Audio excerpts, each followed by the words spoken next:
Aprender neuroanatomia te deixa confuso? Toda vez que você pensa em estudar a matéria, essa palavra vem à sua cabeça? Não se sinta mais confuso em estudar neuroanatomia. Com o nosso curso online, você terá confiança para aprender tudo o que precisa. Então não perca tempo, clica no primeiro comentário fixado para você saber mais e fazer parte da nossa turma. O plexo lombar que é formado pelos ramos anteriores dos nervos espinais, derivados de L1, L2, L3 e L4. Desses quatro, três ainda apresentam uma subdivisão em ramos posteriores,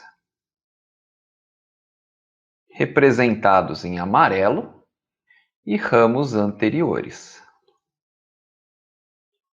representados em verde. Em cinza, apenas a divisão anterior de L1, L2, L3, L4, podendo ter muitas vezes uma contribuição de T12 na formação de um ou dois nervos. O plexo lombar irá originar 6 nervos, em princípio. Quais são eles? Então, o número 1 corresponde ao nervo iliohipogástrico.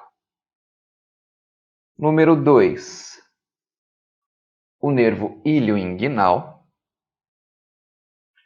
3, o nervo gênito-femoral.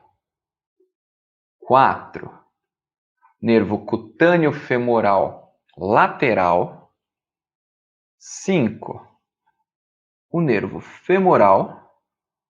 E 6, o nervo obturatório.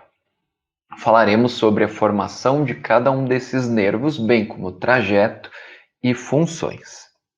Ocasionalmente, a gente pode observar aqui um sétimo nervo, que é o nervo obturatório acessório, que é um nervo inconstante.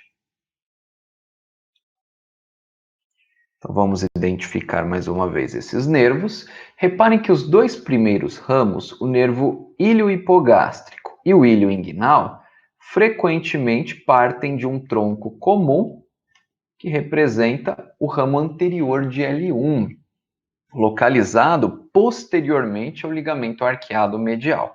Essa divisão pode ocorrer bem medialmente, próximo à coluna vertebral, ou num ponto mais lateral.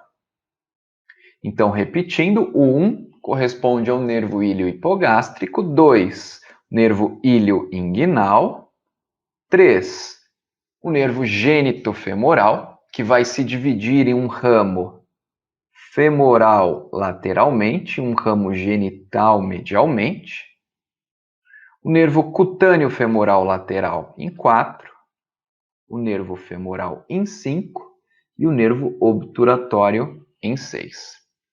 Quando presente aqui em 7, o nervo obturatório acessório. O nervo subcostal está representado aqui só a título de referência. Ele parte de T12, ele corresponde ao último nervo espinal torácico, a continuação anterior do último nervo espinal torácico. Ele não faz parte do plexo lombar, foi listado aqui apenas a título de referência para a identificação dos nervos que, em boa parte, passam pela parede abdominal posterior. Então, aqui está o nervo subcostal, é o primeiro da contagem. Ele foi mencionado aqui justamente para que vocês não se percam nesta contagem. Saindo de L1 agora, do ramo anterior de L1, nós vamos observar uma subdivisão que dará origem a 2 nervos, 1 e 2. Aqui estão esses 2 nervos, 1 e 2. Um deles é o nervo ilio-hipogástrico, o outro o ilio-inguinal. Ambos passam posteriormente ao ligamento arqueado medial, atravessam o músculo quadrado lombar anteriormente, penetram na face transversal para acessar o plano neurovascular da parede abdominal entre o músculo transverso do abdômen e o músculo oblíquo interno. O nervo ilio-hipogástrico irá contornar a parede abdominal superiormente à crista ilíaca irá terminar na região do hipogástrio. Por isso ele é chamado de íleo hipogástrico. Ele passa superiormente à crista ilíaca e termina na região do hipogástrico. Ao longo do seu trajeto, ele emite alguns ramos cutâneos e musculares que nós veremos adiante. Já o nervo ilioinguinal percorre um caminho similar, inferior ao íleo hipogástrico, no entanto, atravessa o canal inguinal. Ele penetra pelo anel inguinal profundo, atravessa o canal inguinal e sai pelo anel inguinal superficial, emitindo ramos para a região escrotal ou labial na mulher. Vejam a representação aqui do nervo ilio hipogástrico, seu término, se dá pelo seu ramo cutâneo anterior, e o nervo ilio inguinal, que emite uma série de ramos cutâneos para a região medial da coxa e para a região anterior do escroto ou lábios maiores. O nervo ilio hipogástrico, como mencionado, vai cruzar o músculo quadrado lombar anteriormente e o músculo psoas maior posteriormente, vai atravessar a fáscia transversal e o músculo transverso do abdômen, acessando o plano neurovascular do abdômen, entre o músculo transverso e oblíquo interno. Irá contornar a crista ilíaca superiormente, terminando como um ramo cutâneo anterior na região do hipogástrio. Aqui está o seu ramo cutâneo anterior, que é o ramo terminal. Antes de atravessar a região da crista ilíaca antero-superiormente, este nervo emite um outro ramo cutâneo para a região glútea, que é o ramo cutâneo lateral. Este é um ramo sensitivo também, para a região lateral da região glútea. Aqui está. Este é o território cutâneo de inervação do nervo ilio-hipogástrico. As demais áreas são inervadas pelos nervos clúneos. Nervo clúneo superior, originado da divisão posterior de L1, L2 e L3. O nervo clúneo médio, originado da divisão posterior de S1, S2 e S3. E os nervos clúneos inferiores, que são ramos de um nervo derivado do plexo sacral, que é o nervo cutâneo femoral posterior, originado de S1 a S3. Ao longo do seu trajeto, no plano neurovascular do abdômen, o nervo ilio hipogástrico emite ramos musculares para a musculatura da parede anterolateral do abdômen. Já o nervo ilioinguinal, também originado de L1,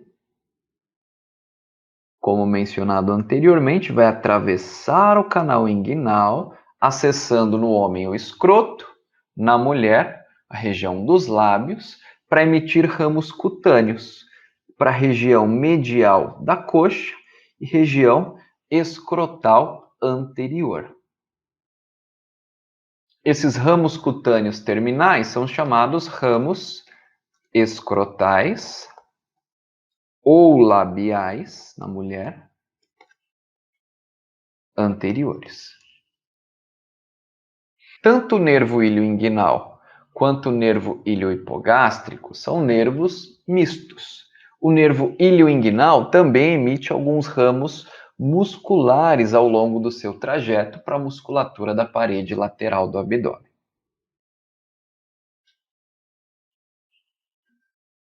O nervo gênito-femoral é originado a partir da divisão anterior de L1 e L2. Aqui a gente consegue observar as suas raízes partindo de L1 e L2. É classificado também como um nervo misto.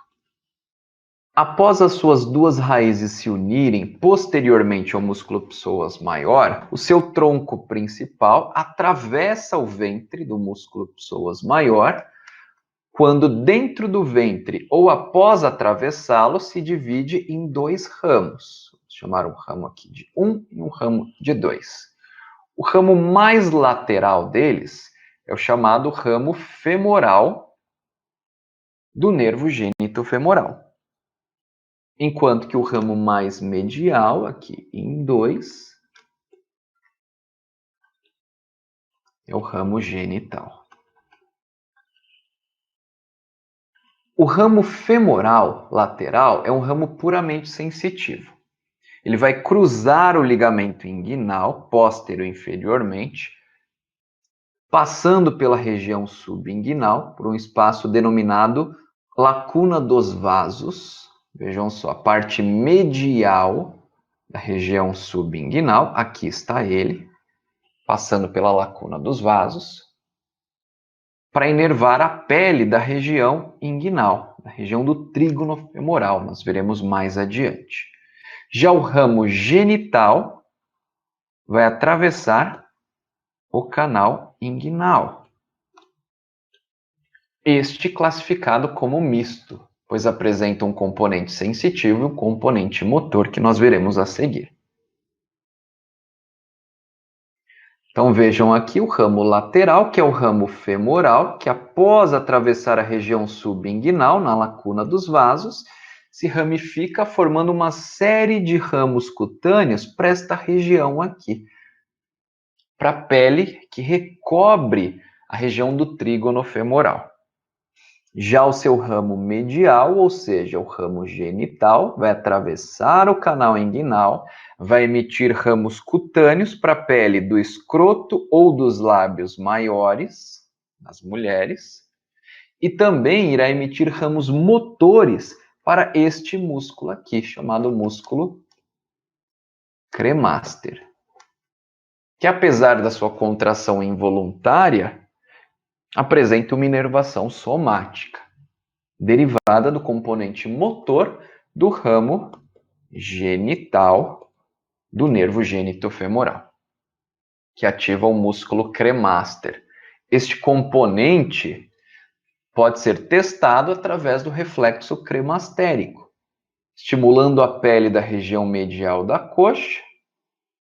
O reflexo é a contração do músculo cremaster e elevação do funículo espermático, tracionando as estruturas intraescrotais superiormente, no caso testículo e epidídimo. Esse reflexo que é mais acentuado em recém-nascidos.